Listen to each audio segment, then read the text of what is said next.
Hello and welcome to the Other 14 FC podcast. I'm Alex, Crystal Palace fan. And I'm Tom, a West Ham fan. Are you tired of your team being last on match of the day and not getting the flowers they deserve? Well, that's all about to change because we're about to shine a light on those other 14 teams in the league. So yeah, Tom, how are you going anyway? Do you have a good week? Yeah, not bad. As you know, I'm starting a new job tomorrow, so I've had a week off between work, which has allowed me to do a lot of resting and chilling, but also staying up late to watch the NFL draft. So yeah, nice little week off for me. What about you? Yeah, I had a pretty busy week, as you can imagine, with the FA Cup semi-final on Saturday. Then I had some mates staying down that were doing the marathon as well, so it was pretty much a back-to-back 2 days. Yeah, literally got in, I think, about midnight on Saturday after the football, then was straight to the marathon at about 9 a.m. the next day. Yeah, didn't get a chance to have a break, really, and starting work today on Monday wasn't the easiest, but yeah, Back happy. for the bang. How Yeah. was the atmosphere of Saturday? Oh, it was unbelievable. It was like everything you could really ask for. On the commentary, I watched the highlights when I got up the next morning, and it's saying like one of the biggest days in the club's history. And I think for Palace, that's probably true. It's just, yeah, it was something different this time than when we've been to Wembley before. It was all a bit like we could actually maybe do it this year.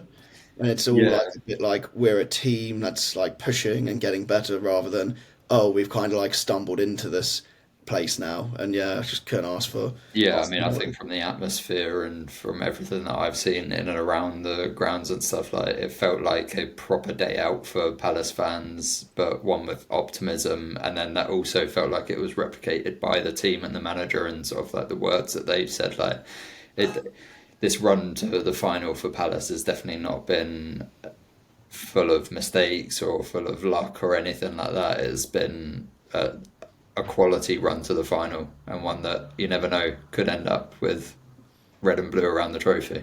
Yeah, I don't want to get into it too much, like before we actually break it down a bit in the analysis. But yeah, I think just the day in general, like starting at 10:30 at Spoons, having breakfast, hopping on the train, having a few more beers, and then getting to Covent Garden where we had a takeover by the ultras, and just you got the smoke grenades going off, you got the flags going, and it's absolutely a sea of red and blue. You just yeah, it's days like that you kind of remember why you're doing this for football. And I was there with my mum, who I go to all my home games with, and then with a couple of my best mates who go away with me every now and then, and seeing old faces, new faces, like it's just yeah, it's what football's all about and why we're here. And I think Wembley is more special to the other 14 sides. Well, yeah, I would say to all the other 14 sides because we don't get to be there every time. I think I heard on a commentary City have been there 30 times since Yeah, 2012 or something stupid. Like, and then their excuses for there being empty seats because they need to save it up to go to the actual bigger away games or some shit. It's just yeah. that's Bit of a there's kick no in the teeth that for the other 14. yeah But I mean, Palace had a great away day, and yeah, unfortunately, it wasn't the same for Forest and Villa. But we'll get into that. yeah. We'll get into that. Should we take a break then and then get into a bit of analysis on the games from the weekend? Yeah, let's do it. Nice. Cool, and we're back. So, Tom, where do you want to start with these weekend's results? I mean, we've definitely got to start with the FA Cup first, and feel like I have to throw it straight back onto you and be like, Palace, mate, 3-0 against Villa. Yeah, I mean, yeah, I was hoping that'd be the only place we could start this week. Oh, mate, where do I even begin? It's to be going into the game. I think I said I was expecting it to go to penalties and be a really tight game and would probably lose to Villa. We've had Villa's number this season, and I really didn't think Emery would fall. Not fall for the trap again, but when we perform well, it's because Ismail Lassar has stopped, Mm. and they just gave him the freedom of the pitch to run in behind constantly. And as soon as he gets the ball rolling and he's going, this Palace team starts clicking big time because all of them Yeah, can spray balls to him. You got Munoz coming up from one side, you got Mateta holding you up, you got Ebbs, like when he turns up, he's also a game changer. Like he didn't look good in the first 30, but that one moment of magic to put it past Martinez, it's just like, yeah. With Eze, you've always got that moment of magic. From a Villa side, it felt like they as you say, they didn't learn from their lessons, and I think I didn't put enough credit in the bank of that form that Palace have against Villa. But it felt like Villa and Emery just kind of went okay, well, we're probably on paper the better team, and we've Mm. like had the better season with obviously Champions League and everything. So we should dictate how this game goes, and we should put ourselves first, like our tactics, our formation, like what we want to do, and then believe that that will put Palace like that will overcome Palace, and it just really didn't again for Villa. It just played into Palace's hands, like as you say, like the pressing and like the timing of it from because it's not like a forward line press, it's like a mid press where like it would come out to someone like Pau Torres and Wharton would join the likes of Sarr and Mateta in the press, and that they just look like arrows in attack. The three of those, and later on Nketiah getting in on the action with the press as well. Like it was just tactics put down to a T. Like you could see exactly what everyone on the Palace side of the field knew what they were doing. Yep. They knew when to go. They there wasn't. I wouldn't say this was a game where there was a star player on the pitch. Like I think Sarr gets credit for his couple of goals and his general play, and I think Eze gets credit for that beautiful opener. But I think this was just like a really, really well executed team performance more than anything. Yeah, I would agree with you completely. But also, I would say, and I said this about the game where we beat them 4-1 at home, if they had scored first, I see them running on and routing us. I think you could say that about every Palace game, to be honest. Yeah, Like yeah. it looks like, and the tactics and everything are so set up to be like, well, we know what we can do well. Like we can defend solidly. So if we get that goal ahead, then the rest of the game becomes a lot more simple for us, and then obviously pushes like Villa to be like, well, we need to attack like more, like obviously slowly as the game gets on they get a bit more desperate and make some more mistakes, etc., trying to force that. But it played out perfectly for Palace and Glasner's tactics. It really did. I mean, 3-0, the pick of the goals for me is probably Sar's last one because the limbs, the celebration. I'm not afraid to say like it became a very emotional day for me. I was there crying in the stand because what was the last time I went to Wembley? I've seen two losses, Chelsea in the semis and United in the FA Cup final. So realizing I was going to leave with a win to make my returns at Wembley now, 3 wins, 2 losses, it was emotional. But being with my mum, who's taken me since I've been a kid as well, it all just overcame me a little bit, and it's just I mean, this could have been anything for Palace though. Like what was a great day out and a 3-0 win. Honestly, could have been 4 or 5. yeah. There's the first one that gets overturned. Meteta's one that felt harsh. In the stadium, we just accepted that I was either going to be an offside or just like whatever. But I saw the replay and yeah, it's harsh. If that was the other way round, I'd be like, I've got away with one there. Like if Ollie Watkins was running through. But what did you make? I want to focus on Villa because they've had a great season, and I feel for them a bit like if there was going to be a team to win it, it would have wanted it to be either Palace, Villa, or Forest, obviously. But I feel like Ollie Watkins didn't really shine in the game. Did anyone stand out for you massively for them? No, I mean Villa had a lot of control of the ball throughout the game, but they didn't do a ton with it. They created some chances, and on a better day, Villa probably could have scored once or twice. But generally, they looked like a team going through the motions, trying to like running into alleyways or being like, how do we unpick this Palace team? And they never really looked like they had the answer. Like when Leon Bailey came on late in the game, they looked like he created a few chances and looked like he might be able to do something, but the game was already sort of out of touch for Villa by that point. They needed something to spark a turnaround. And then like Emery's choice to play Pau Torres over Tyrone Mings when like That was Pau crazy. Torres like just isn't that sort of like defender who's going to do well against someone like Mateta or with Sarr like his pace running at him from that sort of like inside channel. When I saw the team sheet, I was just there like, okay, maybe in my head, I thought of Pau Torres as a different player the whole time.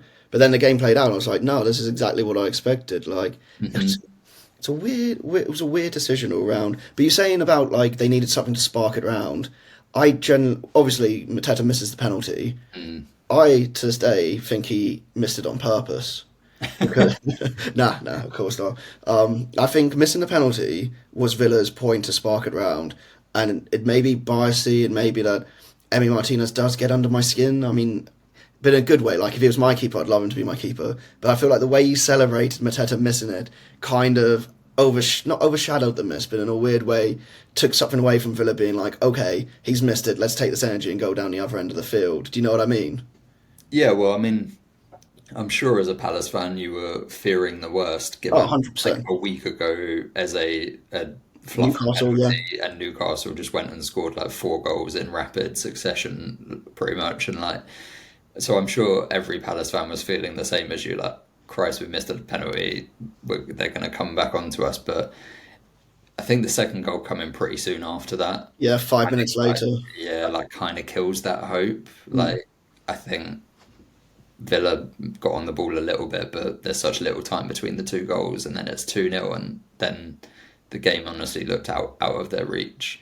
And it's a weird one for Villa because like now, like there are people, all the fans will start reflecting on the season. This was the last big opportunity to get a trophy or get into a final at least. Like obviously we know what happened with the Champions League last week, and now it all comes down to finishing as high in the league table as possible. But they're one of like 4 or 5 teams going for those Champions League spots. So there's a fair chance that they might miss out on that. And then it's like, all right, where like does this season become a bit of a what if season for Villa fans? Oh, I don't know. I feel for I've got a lot of mates who are Villa fans, and I felt for them like it wasn't like an ideal game for me to go into, if I'm being brutally honest. And all the Villa fans I met on the day were amazing. Their support was amazing.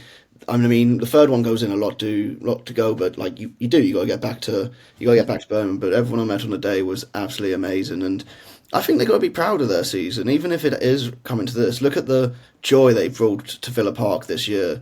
You only got to look what 10 years ago they were in the Championship and everything was doom and gloom, really. So I think that they're going to go from strength to strength. Emery, I mean, will hopefully learn for next season, but if Palace still have Glasner in charge and everyone, hopefully he'll have learned and found a way to like just make sure they get the first goal against us. But yeah, I don't think there's anything bad from a Villa perspective. I think they'll get Europe and they'll go on another European adventure next year, and the fans will have a great time. It'll probably be Europa League. I'm thinking more than Champions League, but Yeah, it feels like someone's going to drop out of that champion those extra Champions League spots. So yeah, I wouldn't be surprised if it was Villa, but they've got a couple games to bounce back now until the end of the season and try and get it.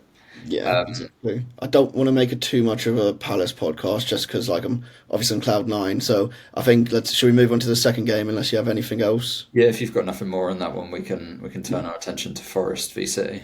Cool. So yeah, we can move on to another selection of fans who were fantastic and another selection who were not there for some reason. But okay. Yeah. From my takeaway from the game, I managed to catch all of the second half, and I've watched some of the highlights from the first half.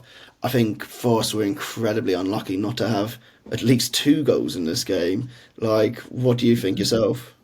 Yeah, this was a really peculiar game from Forest. Like, I think contrast to their Monday night win over Spurs, where their game plan came out and worked perfectly. They got a couple of early goals and then could defend after that. In this one, they looked like they didn't know what they were doing for the first sort of like 30, 45 minutes. Do you think they were? I don't. Do you think they were missing Ngala a bit too much, or they put too much reliance on him because he came off the bench in the second half, didn't he? Oh, And Elanga, yeah. Langer, I sorry. think it was a tactical decision because he started Monday night. So I definitely think they missed him, but I think it was a tactical miss by Nuno. Like he played sort of Gibbs White and Anderson as like the wide players and had Hudson-Odoi next to Chris Wood, and it looked uncomfortable. Both Hudson-Odoi and Chris Wood looked like they were desperately trying to seek out the ball but not getting it to feet or in behind, which is what they really needed to threaten City as they have done, is to get that ball in behind, and they were sort of looking to feet too many times. I completely agree by the end of the game how Forest are not in this with at least scoring one or two. Like Gibbs White, unreal chances, like unreal chances that he's made out of his own. It's just like didn't get either of them. But that first one, that should have been like the goal of the cup. Like it Hmm. would have been an absolute screamer. The one where he goes round the keeper, it's such a tight angle for him to even make it that close was like some great work from him. And yeah, I just felt for Forest at the end of it. It's almost like I don't think they'd been there in about 20 years or something. They hadn't been to Wembley. I think was one of the stats. I think obviously it's a different team, but do you think maybe fans were quite nervous being there as well? Like we saw, it's affected them in the league a bit. They're now dropped down to sixth from third. Do you think it's just like one of those days where it's like it was maybe a bit all on top of them, or do you think they were just unprepared in that first 2 minutes, and then once City got that goal, it's hard to get yourself back into it with a City team that will just play a boring game and suffocate you? Yeah, it's definitely a hard one for Forest. I think like they've got a few defensive injuries at the moment that don't really get talked about. Like I don't think anyone realised how much of a miss Ola Aina would be at right back, and they had Zach Abbott making his second ever start for the club, coming in and playing like a right back, and then I think he played sort of right centre back as the game moved on. It's not what you want, really, is it, when you're going into a semi-final? Not at all, no. So they had to shuffle around there, and there was another piece that was missing that they shuffled around, and it didn't work. So some of it was enforced, some of it was tactical, and it just didn't work at the start of the game. And Alanga comes on at half time, and I think you saw a completely different Forest in the second half. But unfortunately, it came up against like a team that once they get ahead are really difficult to bring back. So what I think Forest fans will be seeing it as a missed opportunity. You know, like if they could have started with the tactics, who knows? They might have done what Forest have done so many times this season, catching another team off guard. Pretty much what City did to them and scoring early. So yeah, I think there'll be a frustrating one when Forest fans look back on this, as much as they'll hopefully look back on this season with a Champions League position and get into an FA Cup semi and just coming up against an excellent team. I think they might look at this one with a little bit of like, that one got away.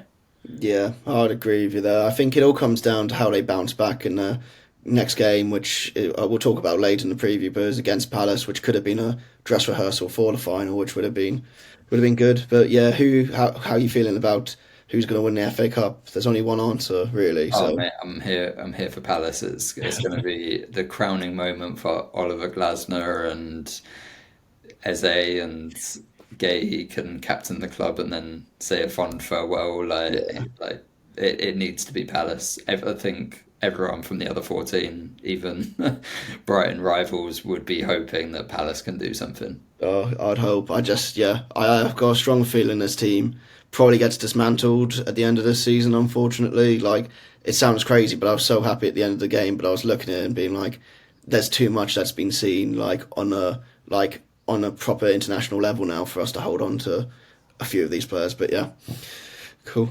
Like I said, it's not a Palace podcast, so we'll move on to the Premier League games from the weekend. I think we should probably start with one that's going to cut you a little bit deep. Do you want to start with Brighton West Ham?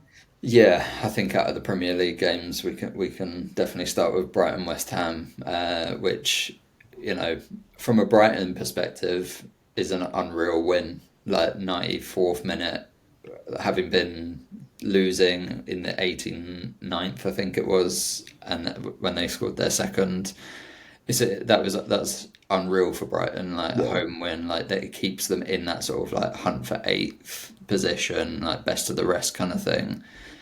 And they had to do it with a couple of like changes as well. So like Carlos Baleba, who's played in centre mid pretty much most of the season, has had to go into centre back with Van Hecker out and the other injuries that they've got there. And so from a West Ham perspective, you're thinking, great, they've got a makeshift centre back. Let's put Fulkrug or someone on him. But for some reason, we played Kudus and Bowen up top in the first half, and there's just one thing I'll say. Bowen, like, I love Jared Bowen. He is not a striker. He can do a job if you're in a pinch. Like last January when we had no fit strikers and he had to play there because we couldn't buy anyone. That's fine. Like fine. Like if he's for a month or to cover injury. But Fulkrug's available on this. He's on the bench. He comes off in the second half, and it's like, and he's just played and scored. Like he's, I don't see why you're resting him for this game. And the real sort of issue with that was we just looked like we didn't have anything in attack in when the like without having that sort of striker. You say well, basically a lot of my analysis revolves a bit around Falkirk, in all honesty. But you say you have nothing. You do go 2-1. Well, you're 2-1 up in the 80th minute still. Yeah, But Fulkrug comes on in the second half and sort of like turns things around. Like do you think he was rested because of his comments? I think it's very likely that he was dropped because of it. Like I think Potter sort of came out and said that it wasn't particularly helpful maybe, or that they would have preferred to have keep it in house. I mean, as a fan, I would rather them keep it out and like to be able to see those sort of comments. But I understand why Potter's done that from their decision.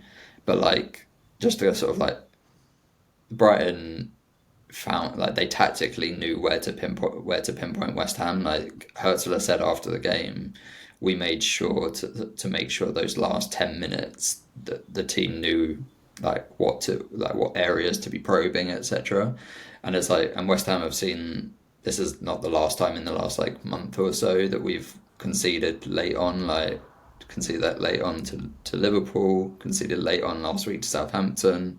Like we're dropping points. It's some new behaviour that we've discovered, and we're dropping points that could be draws or wins at the end of games at the moment. And yeah, there's a lot to be said about Potter. We could make this a full West Ham podcast and deep dive into that, but he's got an interesting summer ahead of him. And It's yeah, from a Brighton perspective, I'd just say this was an excellent game. And what the key tactical to the game was just West Ham sitting off in yeah, midfield. that's exactly what I was going to bring up. I was going to say where Brighton score the last goal, especially, they're just leaving men like outside the penalty Yeah, box with we loads of space, inviting the shot really, and it's just it's the first and the third. Like the yeah, third is so bad for it, but the first is also bad for it. Like they're just like the midfielders are just like, oh, they can let them have a shot, and it's like, well, you're up against quality players. Like they can strike a ball, so let's not be giving them 10 yards around the edge of the box just to freely have a hit. that's it, isn't it? I mean, from the corner just before Brighton scored a third. I don't know if you've seen the analysis where it's basically there's three West Ham players not even facing the corner coming in, and it's just a bit like that's not down. Who's that down to? Is it down to the coach? Is it down to the players? Is it just a bit of demotivation because there's nothing to play for? You're not going down. Is I it think just it's like probably a bit of all of that. I would say I make sort of like one statement on this current West Ham team is like on paper, there's loads of quality, there's loads of players who'd be like, I'm sure other 14 teams would be like, yeah, would have them. Whether they just have some like lack, or some of them have a lack of like footballing smarts or just sort of like streetwise common sense, etc. Like something's lacking within this team that these talented players they don't work together as a like defensive unit. They don't have the same mentality throughout the like phases of the match or the like style that they want to play. So yeah, I'm sure we say it every week, but it's a big summer for West Ham. yeah, it really is. Moving on to Brighton a bit more. It pains me to say it, but I was looking at the fixtures that basically them. It's Brentford, Fulham, and Brighton at this point, isn't it? For that Yeah. eighth spot, which will most likely be Europe. Let me know if I'm wrong on that, but I'm pretty sure it's those three. Hmm. Looking at all their results coming up, fixtures coming up. Brighton look like the ones that will probably secure that eighth spot. I think I've got. They're the ones where I'm seeing their fixtures and I'm thinking this could be their shot in the arm. This West Ham game, the absolute limbs to give that whole squad belief, and yeah, pains me to say it, but I can see them getting that conference spot. And if they're in the conference as well, I'm more scared they'll probably end up winning it because that's the most winnable European competition, I think, for any English team. Not throwing shade on you as a West Ham fan for actually winning it. We're the But I only feel, ones who've actually won it, yeah, so only ones that want it. But do feel like the English team should be the team winning that every year because they realistically only get, what, one or two hard games towards the end of it. That's maybe a bit Oh brutal. yeah, no. Every Premier League team entering it should be winning it Yeah, based off like the quality of the teams and stuff. But some of them don't take it as seriously, and they don't have that trophy in their closet. Looking at the Brighton fixtures, I would kind of disagree. I'd say like they've actually really. got really hard fixtures, like Newcastle fighting for Champions League. They've got Wolves who are seemingly unbeatable right now. Then they got Liverpool and Tottenham at like the last two games, right? You might have free hits there where no one's expecting anything, but I don't know. Those next two, at least, like we'll see what. But if you look at say Fulham's upcoming fixtures: Villa away, Everton at home, Brentford away, so that'll be a big one, and City away. So they've not got a good run, and then it comes down to Brentford or Fulham are going to take points off each other to help Brighton. Mm. Then Brentford have United, Ipswich, Fulham, and Wolves. So, but they're a few points behind from what I remember. Bournemouth have got Arsenal, Villa, City, and Leicester. Oh, Bournemouth. Sorry, it's Bournemouth. I've been thinking Yeah, it's Brentford. My Bournemouth and bad. Brentford. Yeah, Yeah. that's why I wanted you to check because I knew in my head I would be getting the bees mixed up. Yeah, Yeah, I mean, it's been impossible to call at the moment. They've like just switched like who wins and draws between these three teams. At 1 point between them, it's crazy tight. I know. That's probably the one time I'll be unbiased towards Brighton. But yeah, I'm gearing myself up for when when they end up getting Europe at the end of the year. Anything else you want to touch on the match? I know, like you said, could deep dive into like the woes of West Ham at the moment, but you could turn it around. We'll leave that one there. It was a gutting end to the match, but yeah, we'll leave that one there and move on. Nice. Do you want to move on to Saints Fulham? I think because that was quite an interesting game, a bit similar to the West Ham game with a couple of late goals for Fulham in a 2-1 win. Yeah, I mean, Saints thought sort of like they were improvements. I would say for Southampton, like they were winning the match, sort of had chances to kill the game, but I guess when your luck's down and you can't finish, then unfortunately they couldn't find a way to get that second crucial goal, and that leaves Fulham to get back into it. Yeah, I was thinking like from only have been able to see the highlights for this one. From watching it to begin with, you're like, where's this Southampton team been all year? Like, if they had played this way, surely they would have had a better chance of being able to stay in the league and give a bit more of a fight for it. And it just feels like they've gone without luck. They've got their heads down towards the end of the game. What did you make of the penalty shout for Soleimani, where he didn't go down, and I think Anderson basically runs into him. If he goes down, I think he gets a penalty all day long. Did you see that? No, I didn't see that. No, it's basically Anderson comes running out, barges him, and Soleimani like gets past him but stays on his feet rather than going to ground. And I think that's getting given as a penalty all day, if I'm being brutally honest. But then Fulham get themselves back into it, don't they?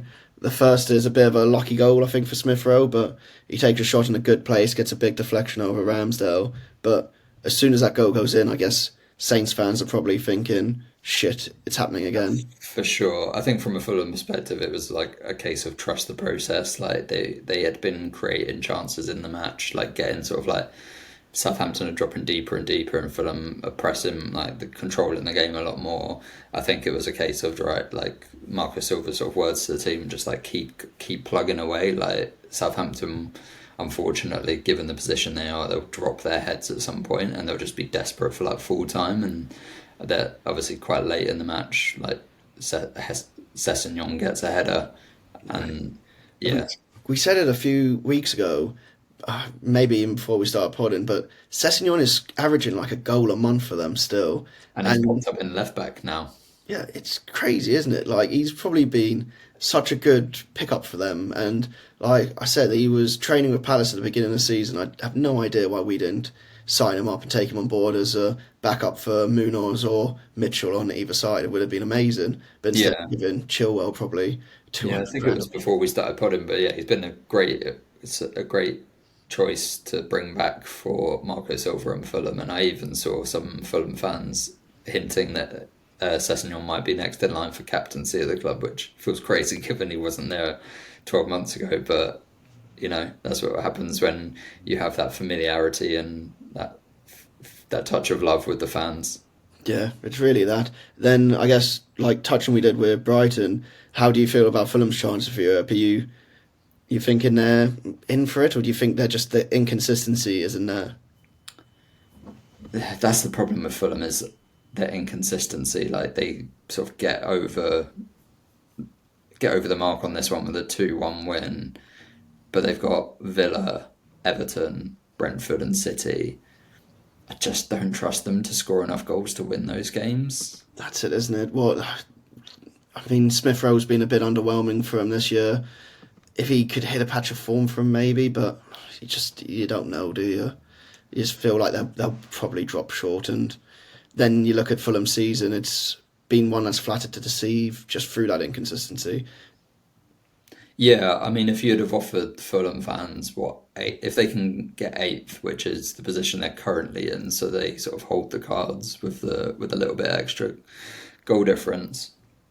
If you'd have offered Fulham fans at the start of the season, right, you'll finish eighth, and that'll be enough to qualify for the Europa Conference League, which I think it probably will be. I think they'd have taken that. I think absolutely, like when you consider where like they're not that far from being promoted a couple seasons ago, and where the other promoted teams and that have struggled since. I think a little bit of that like hindsight and thinking that like this has been excellent progress actually for Fulham and where they are in their sort of like since they've got promotion, top half finish and some European football next year that absolutely can't be sniffed at. So I think it's a lot to build on as well. Yeah, I would agree with you on that in all honesty, but I still think Brighton are probably getting that spot. Anything else you want to touch on that game before we move on to, I think, Newcastle Ipswich?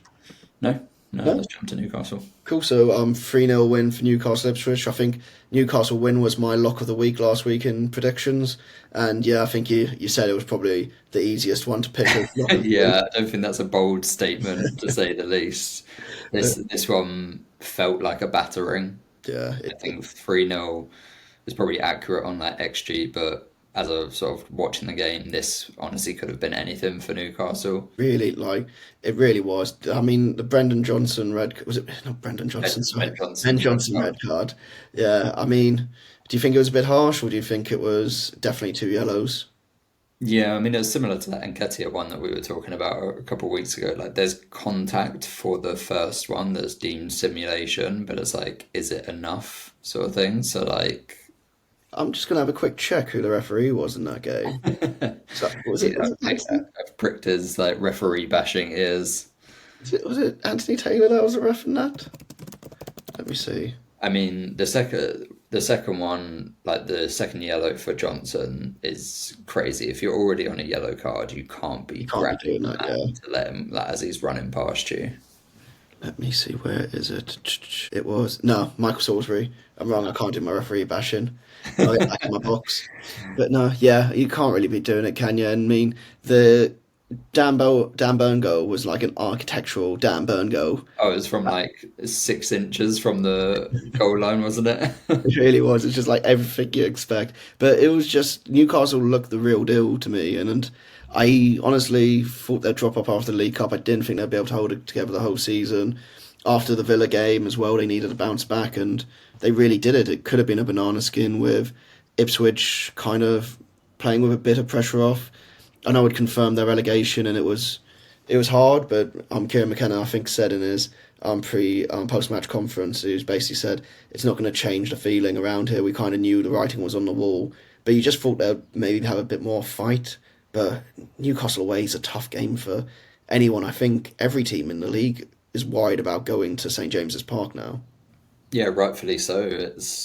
It was bouncing with Eddie Howe back on the touchline, and they knew they had to bounce back from that Villa defeat, and they managed to do so in style. And as you say, is any away fan going up to St James's Park right now is like I swear they always score a lot as well. Like, so it's not even like, oh, well, they're the home team, they're going to score. Like, it feels like this Newcastle team are repeatedly scoring 3+ goals, especially at St James's Park. That it's just like, you almost go there with that mindset of like, well, they're going to score at least two or three. So how do we combat that? And for Ipswich, there was always a very, very long shot, and their fans will know that. And like the what you said from McKenna absolutely speaks sort of volumes on everything that I've heard coming out of Ipswich and like from Ipswich fans. Like they're very much of the thinking like, yeah, this was a bonus to like the last couple of years and how unreal they've been just playing and just getting back to the top flight of English football after 20 odd years out of it.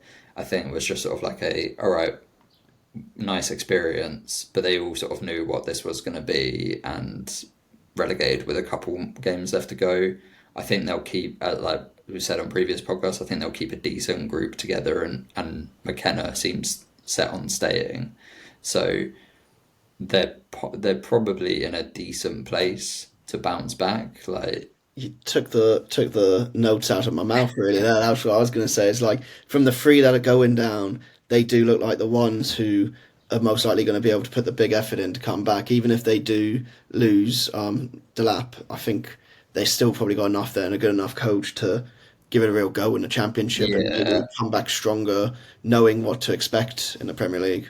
yeah, well, I don't think they overexerted themselves at all in the Premier League. Like they spent a lot of money, but they obviously got a lot of money for getting into the league. Whereas like Southampton bought a lot, and Leicester have high wages. They're going to have PSR issues. And they want to get rid of their coach, etc. So like Ipswich feels the most settled, obviously from a coaching perspective, but also I think majority of the starting team will be kicking around. Like half of the squad were still playing in that League One days. That's how far they've come in such a short time. So I think they've got a good basis. They'll obviously lose a couple of the sort of higher profile players, but yeah, I think they'll be primed to bounce back and definitely be in with like a playoff position for next year. Yeah, well, I'd probably wish them all the best because I loved going to Portman Road. So I'm glad Yeah. I'm not going to be able to go there next year. But going back to Newcastle quickly before moving on, I gutted I couldn't get up there for the away game because I'd love to know what the atmosphere is like when Newcastle get that first go because I feel like that must be playing Roaring. into Yeah. like it's like the away team feeling it, like feeling they're surrounded. They've got their own fans there, and it's just like okay, we're going to take full advantage of you now, and the Geordies are going to put you to the pump. Yeah, I mean, old school stadium, the fans are right on the pitch. Like they part the away fans right up in the gods so that no one remembers that they're there. Like, and it feels like a intimidating environment full of like black and white just screaming down. So yeah, an awful place to go, I'm sure. Yeah, nice, cool. And then another team that got a pump in, we'll move on to Wolves Leicester. Yeah. So I think Jamie Vardy announcing his retirement. Well, not retirement, actually, just leaving Leicester. Don't know where yet, but I think just got to give him a mention really for what he's done from his age as well to score so many goals and probably Leicester's greatest ever player, would you say? Oof. Yeah, I think so. Yeah. Given sort of like especially the form as he delivered the title, like it was just unreal. I think he broke Van Nistelrooy's record of scoring in goals in games in a row, Yeah. and I think what will help him in regards of like Leicester's greatest ever player sort of thing was him staying around when all of the other 2015, 16, like all that era's players moved on. Jamie Vardy stayed around for Leicester and went down with them. Obviously got the FA Cup with them in recent seasons. So yeah, I think an authentic player is how I would sort of Oh, claim him, like proper authentic. Like you might not like him, you might loathe him a little bit. I'm sure there are some Leicester fans who he probably grates on a little bit because of his character and his like mannerisms and that. But I'm sure the majority of Leicester fans absolutely love him and have him as that like authentic idol and just sort of he's been a breath of fresh air for the Premier League in yeah. this modern era. Like just sort of like almost a throwback player. I was going to say he might pop up on Pete Barclays at It at very one much might. because he's got that. But even as a away fan, having him, I think one of the biggest shithouseries he's ever done was scoring at Selhurst and then running to the Homestead doing an eagle. And even I was stood there like, that's good shithousery right there. Good Like, shit, Hauser. We're losing a recipe with Vardy not retiring, but leaving leaving here. Leicester. Where do you think? I will move into the game in a second, but where do you think he goes? Do you think he goes to a newly promoted team, or maybe goes I abroad think or he'll be something? looking for an MLS trip. I think, Yeah, yeah, given Rebecca Vardy and that, I think she'll be in his ear going, "Can you see if we can get a year in New York or LA?" Like, mate, I hope he gets I've it. what, been at Leicester for 10 years or so, like 13 years now. Like, Oh, what a great serve for their club. But yeah, then moving into the game, I think there's one place I'd start, and it would just be why did Leicester give Cunha the freedom of the park? It was unbelievable. Like from the highlights I've seen, and I've seen some extended bits, it seemed like he just could do whatever he wanted. And why wouldn't you just sacrifice a man and be like, get on him for the whole game, do not let him go, especially when you got two holding midfielders playing. You got Ndidi, who whenever I've seen him play against us, he puts in a proper shift in holding midfield. I don't think you rate him as highly as I do. I So don't think Ndidi's had a good season by any means. yeah, And I think like he'd probably be one of the first to hold their hands up and say like that they've not performed well. And I don't understand at all why they wouldn't have someone in Cunha's spot. Like if you're playing defensive midfielders and Wolves play with a two behind a one striker, there's going to be players popping up in that like area of the pitch where your defensive midfielders need to be aware of them. And I mean, Cunha, as we sort of said last time, like he came back from his suspension, and he's come back with a point to prove. yeah, he's whipped his dick out on the table and fucking shown everyone like. Because I even said on the pod, I think they're doing better without him. Maybe they don't need him, and with all the rumours he's getting, maybe they'll do better. But yeah, he's come and definitely shown what he can do there, and it's been absolutely class. Another Wolves player that showed. I was watching highlights and I was like, Strand Larson misses from Mm. 3 yards out. I'm like, finally shown he's human. And then, yeah, like, what was it, 20 minutes later, he scores another goal. I'm just there, like, yep, Yeah, I it don't know how is. he missed that one. Given the form that he's in, don't know how he missed that one. It's But just one of those, isn't it? We've been there when we've been playing, like, our shit five-a-side where oh the yeah, ball's, yeah, like, just a bit out of reach and you fall back and you hit it. It's just there, like, just I've missed trying to it. extend yourself. I mean, for this one, like major flowers to Wolves for 6 wins in a row. Like just think that needs like stepping back and just realizing how crazy that is. Like that's the first time Wolves have ever done it in the top flight. I think, at least in the Premier League era for sure. I wouldn't be, it must be, yeah, because winning six in a row for any team is a massive achievement, like. Yeah, yeah, and it's just crazy when you look at like where they were beforehand, before this run, even, but before Pereira took charge as well.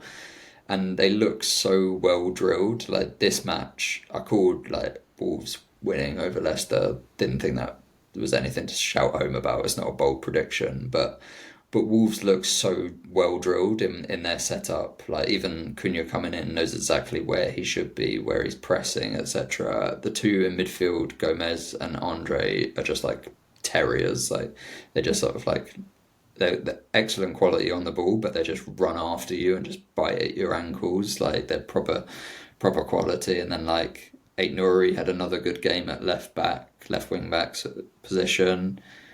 His attacking ability is excellent for that from that position. And then like Leicester just looked like they had no confidence in this game. Like you can't blame them. Like the sort But of you struggles say that they've had this season is such a just get the season over and done with for feeling for them. You say that, but they did have that result against Brighton last week, wasn't it? The 2-2. And Mm, you thought maybe that's a bit of a turning, well, obviously not a turning point because it's not going to change the end of the season for them, but you just thought, okay, they'll be able to hold their head up high and maybe be able to give teams a goal now because it looked like they'd maybe sorted out a formation that could work for them and get the best out of the players. But it just, yeah, it's just right on didn't the seem that wall. way against Wolves, And then unfortunately. real kick in the teeth was obviously the missed penalty. With the penalty, do you think Vardy needed to go down? Because I've seen him go around the keeper like that 100 times and slot it away. It seemed like I think he just overhit the ball a bit too much and probably felt like he needed to go down. Like it's a penalty day, don't get me wrong, but Yeah, yeah, yeah. It's a penalty day, and I think I would have expected better with the actual penalty from Vardy. Sar's got a good record against in penalty shootouts, I believe. Does he? Maybe, yeah, I think he does. I may be pulling that out of my arse in all honesty, but I'm pretty sure he does. But no, I guess my last point on this is just like you're saying about 6 wins in a row for Wolves. It's just like a bit of a word of warning going into next season because we had it last year where we went on an incredible run of just not losing a game for like 8 in a row, and then every Palace fan was like, "We're going to win everything next season. We're going to win the league. It's going to be like this." And then we lost. We didn't get a win in our first 9, and everyone turned on the manager a bit, and it was all a bit doom and gloom. I just want to say, if there's any Wolves fans out there, like, hope for the best for next season. But if they get off to a bad start, just remember that team's still in there. And if you hold the best sum of the parts, and the manager knows what he's doing, it'll come good. Yeah, I mean, they're probably a very comparable situation. One, given the formation is currently the same, and two, they're probably going to lose Mateus Cunha, like Palace lost Michael Olise, and that like what that does to your team when such a star player leaves. I mean, we've shown Wolves' ability like to be able to play well and win games when Cunha's been out with his recent suspension. So they would hope, I'm sure they'd be expecting much the same, sort of like that they can build on with and like reinvest the fee that they get for him. But it's definitely a cautious tale, sort of like, especially if you lose a player of that quality, and if you just think the end of last season's going to continue. I think it can always humble you. Yeah, but I think they've got a manager there that can definitely take them somewhere next season. So, yeah, I'll just keep the head up with it in all honesty. Unlike Leicester, unfortunately, well, I think, yeah, Rude's going to be gone by the end of the season and they're going to have a bit of a torrid time in the Championship. I hope they prove me wrong and we see him back next year, but yeah, it all seems a bit of a mess behind the scenes. But yeah, cool. Anything else you want to touch on there before moving into Bournemouth Man United? No, let's move on to Bournemouth Man United. Cool. I think I probably want to start with the most outrageous thing for me, the Evan Nilsson red card. Where do you sit on this? Because I think it was a straight red, and I think the fact it was a yellow to begin with was a bit crazy. Yeah, But no, everyone I else, think it was a straight red. I agree with you. Like this was reckless. okay, Like we finally agreed on a red card. But yeah, because they were saying on Match of the Day, it's like, nah, the player slips. Like you got to think of it in real time. But I was just looking at it like, there's no excuse for that. Like, no, there's I mean it's reckless in real time. Okay, he slips and it looks worse, and then like you replay it and it probably looks worse, but it didn't look great in real time. So I have no problem with this being like a red card straight away. okay. I'm happy with that one. But Evan Nilsson for the goal for Semenyo, Yeah, really nice setup. that is. Yeah, Evan Nilsson's a quality player. Like there's a reason why they spent big on him to replace Solanke. Like it's probably taken him a few months in the season to get up to sort of speed, but I think he's another player that's been like excellent for Bournemouth over the course of the season and can be built on next season. But like, yeah, those touches of him like that he can do, he's done for years for Porto. Like, It's just, it so was unreal and a lovely finish from Semenyo. And I think when that first goal goes in what was it, 2 minutes or something? Or it was like, early. it was early doors. I think I'm getting mixed up with the game against Fulham, aren't I, last week? But yeah, early doors with that goal, you're thinking they're probably going to go on to rout United at the end of this. And they just couldn't find that killer blow, really. I think Kepa also had to pull off some good saves from a few United chances. But yeah, it was a bit of a sting right at the end for Bournemouth to be conceding that late on. Yeah, I mean, crazy to be conceding that late on, but this is one that you would have, like as you said, you would have thought Bournemouth could have put their foot on the gas, and like, I think United were there for the taking. Like Bournemouth looked the sort of more confident, like the more likely team that they were going to get a second goal and put the game to bed. So for them not to be able to achieve that and to let that goal in the last minute is just really like gutting, especially like we've sort of touched on it a little earlier with them being one of those three trying to get into the last spot, and like they were the one team that didn't win today, so it kind of just like makes it even more murkier in that. Yeah, that's the one. If they're goal free today, you think that puts them in pole position. That's what I'm thinking. That the other team from the south coast is probably going to snip in there before them, Mhm. unfortunately. But well, fortunately for them. But let's just sort of like we'll touch on this one briefly, but let's just say Antoine Semenyo, the player we can't stop talking about on this pod. It's just literally shit on everything I said last week about the Bournemouth fans in the pub, saying they don't rate him. Goes in, scores a great goal. Your missus is probably thinking, why he's not doing this for Ghana again. It's just 100%. Like, it's so funny that you said the Bournemouth fans had the same feeling that she had. honestly, he's gonna come up every week, isn't he? At this rate, but if Oh he's yeah, doing the business, like there's nothing else you can expect. But no. no, anything else to touch on really from that game? I think it was pretty cut and dry. I mean, there was a Tyler Adams red card, which well, shout for a red card. I don't know if you saw that, but it was just a really unnecessary challenge he lunged into. Like it's a Mm. bit like well, I guess the Evans Nielsen was a bit unlucky for him if he slipped, but it just seemed like unnecessary challenges. Like they were maybe a bit too amped up for the game for some reason. But yeah, apart from that, I don't think there's too much else to touch on, is there? No, not from that one. I guess lastly we can just sort of touch on Everton's 1-0 loss to Chelsea. Yeah, I wanted to ask you about this one. Was this a very David Moyes away from home against a top six size performance? Like, is this a game that you've seen over and over again? This is a game that Moyes will come out after and be like, yeah, it was a good enough performance, good enough result. Like obviously the result isn't good for Everton fans, but this is the kind of thing that Moyes would just be like, look, we didn't get beat 4-5-0. Yeah, We only lost 1-0. We were in the game, and to be fair to him, a couple like half chances turn into full chances, and Everton are well in this. Like I think they were a, f- a bit poor to start with, but they came on late. Like the last sort of 30, 40 minutes of the game was all pretty much Everton, and they could have scored, but unfortunately in this game it was a lot of half chances. There wasn't sort of clear cut ones that you'd be screaming they have to score. But yeah, there wasn't a lot between these two. I think we spoke beforehand that this was a tough game to call, and I think it really really played out like that, like a sort of yeah. scrappy affair, like 1-0. Think it's mad the way Everton did concede that goal though, because it was basically the analysis of match a day, which I'm not sure if it was right or not, but they had Everton saying Moyes had set up a different system for Everton for that, and that's basically what caused them to concede the first goal because they're passing out from the back, which I've definitely seen them do at Selhurst like this season. I'm pretty sure I saw them do it at Goodison as well. But yeah, it's better I think that gets caught on a turn, isn't it? And then Mhm. Chelsea in it. It's an unfortunate one, but you just think if Everton got one goal, they could probably have turned it a bit and got a bit more out of the game.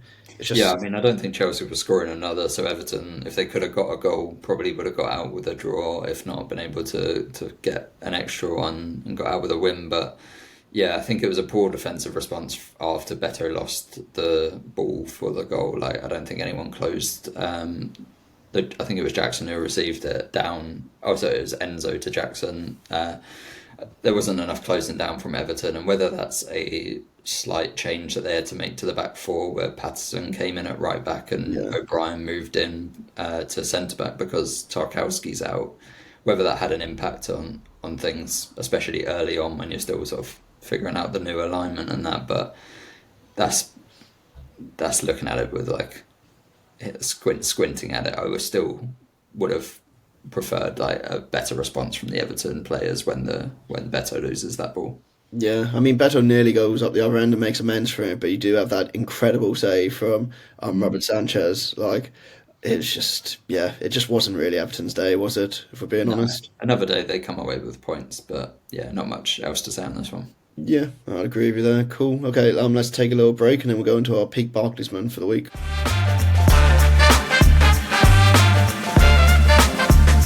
Hello and welcome back to the Other 14 FC podcast, and we've flipped the script on you. I am throwing Pete Barclays over to Alex this week. Who do you have for us?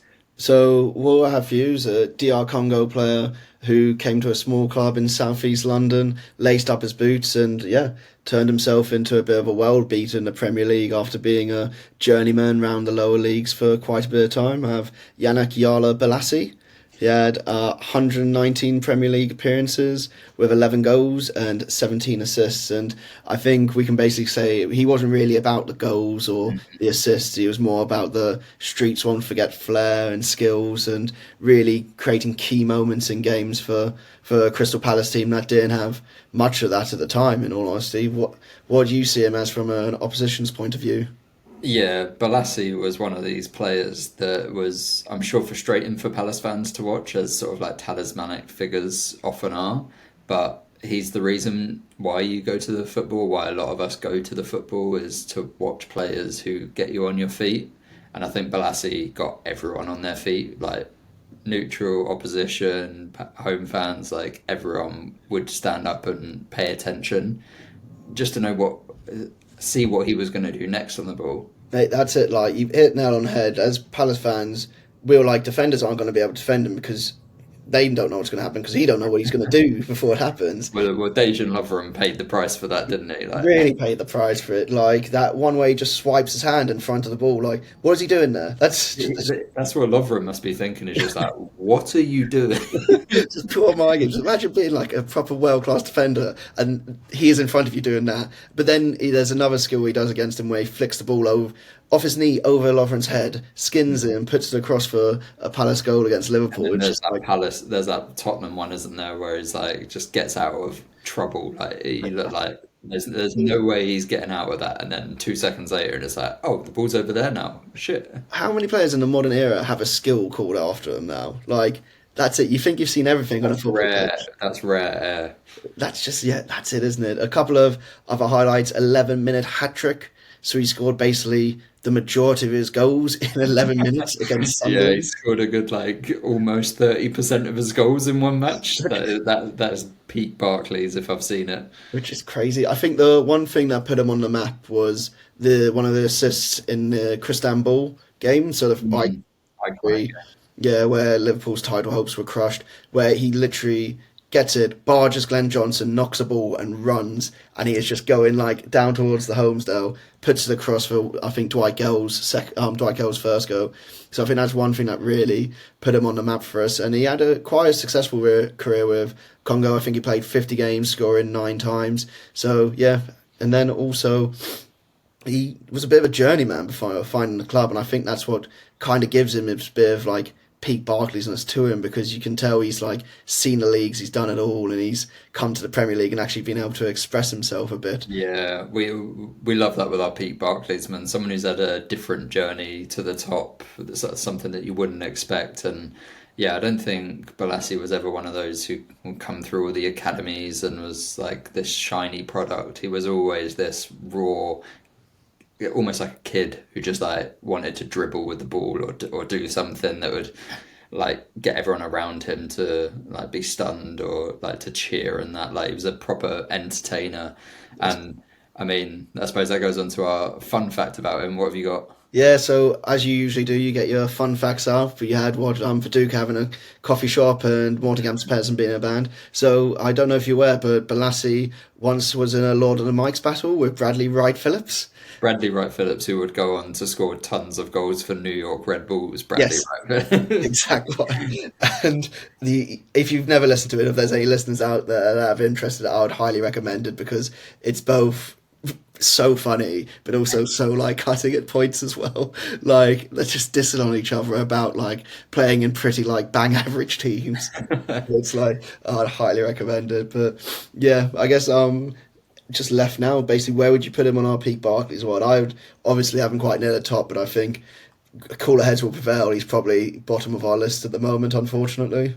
I think he's probably third. I think longevity might do for him, and this might be me talking sideways out my mouth, where I'm not sure he had necessarily as long longevity as Pedersen. No, I think he obviously came from nothing, scored in an FA Cup semi-final for us, and then got his move for 14 million to Everton.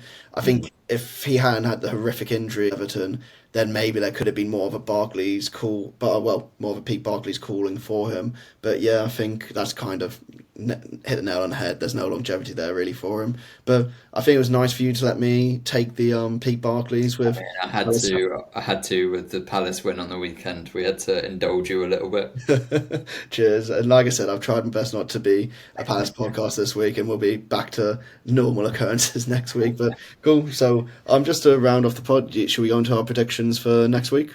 Yeah, let's run through them. Nice. Okay, so we have Thursday 7:30 kickoff, Forest Brentford. I think it's a big game for Forest to bounce back, really, isn't it? If they have the semi-final hangover, but they're going to need to win this if they're looking for Champions League at all. Yeah, I think Brentford can come away with this one. I think Forest will be probably nursing their wounds a little bit, and I think Brentford are just not the team that you would want to face after that. So I reckon I'll go for a 3-1 Brentford victory away from home.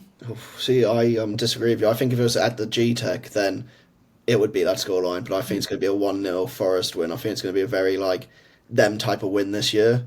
Just getting that one goal and just, seeing the game off. Cool. Then moving into Friday night, we have City versus Wolves.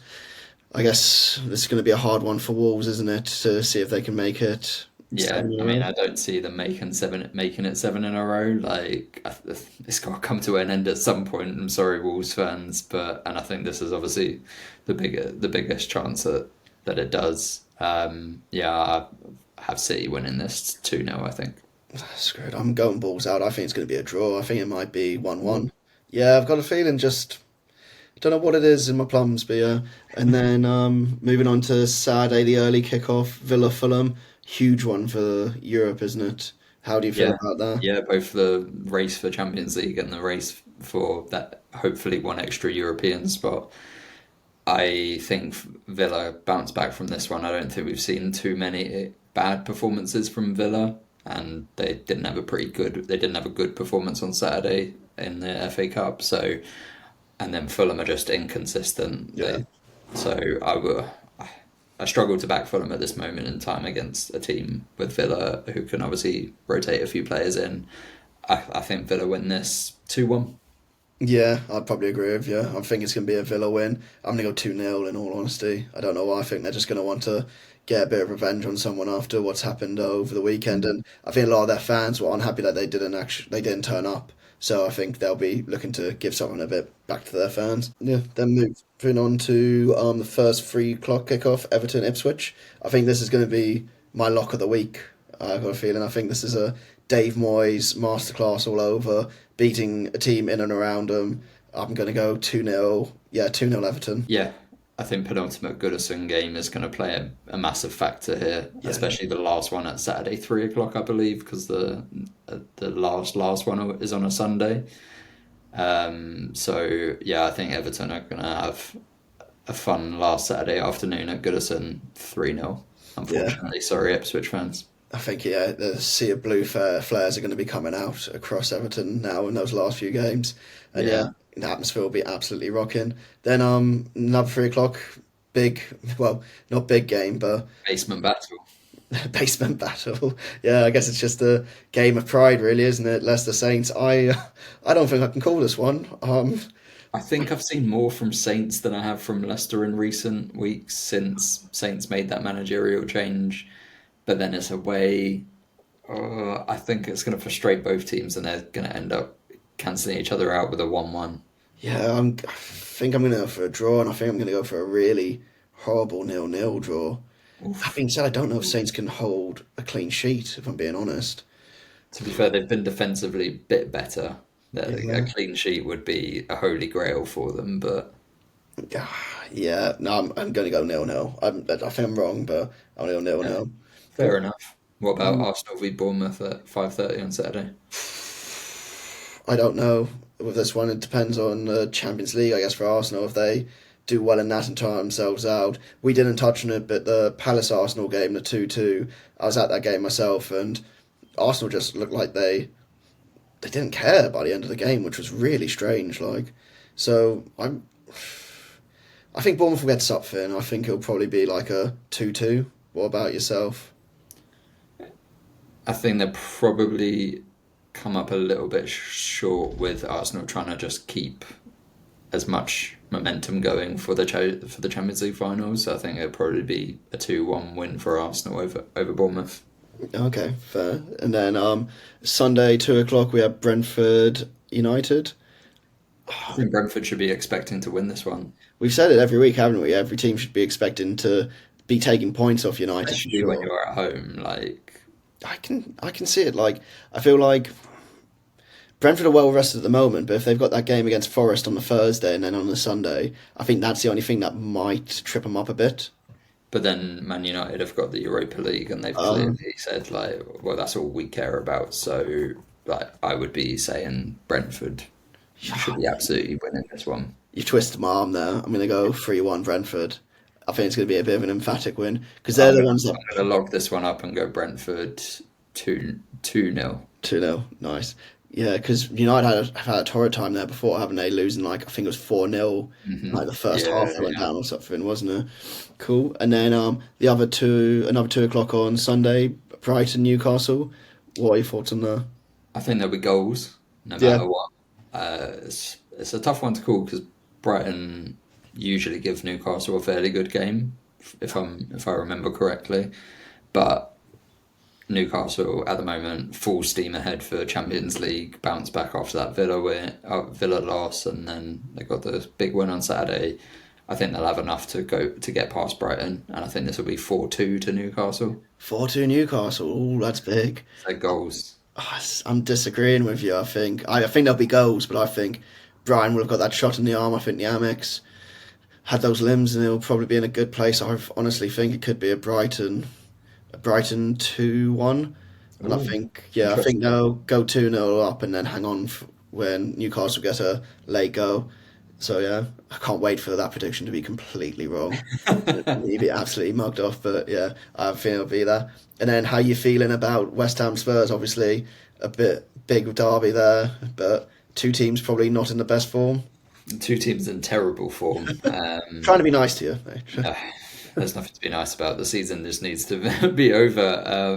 Yeah, surely even West Ham can beat this Tottenham team, but like, I don't feel confident about it. But I'll be there cheering us on. I'm gonna go 2-1 West Ham. Nice. I don't know. I don't know if Ange finally changes how he plays just to save some face in this game because if he loses this game, it's it. Like Well, you they've got can't the lose. Champions League, they've got the Europa League as well. So You say that, but okay. I guess Europa League's more important, but losing to West Ham when West Ham is 17th in the table, he's going to lose the fans surely. I don't know if it would have that much of a difference, to be honest. I think Yeah. they're all pretty much set, and yeah, we need all we can get. So we'll I'm go gonna go. winning this. I'm gonna go a horrid 0-0 for this one as well. I can't believe I predicted 2-0-0s. That's so stupid. So We stupid. want a short podcast next week. Yeah. We had nothing to talk about. Yeah, Oh god. just But no. 0-0 for 10 matches. We'll have a week off.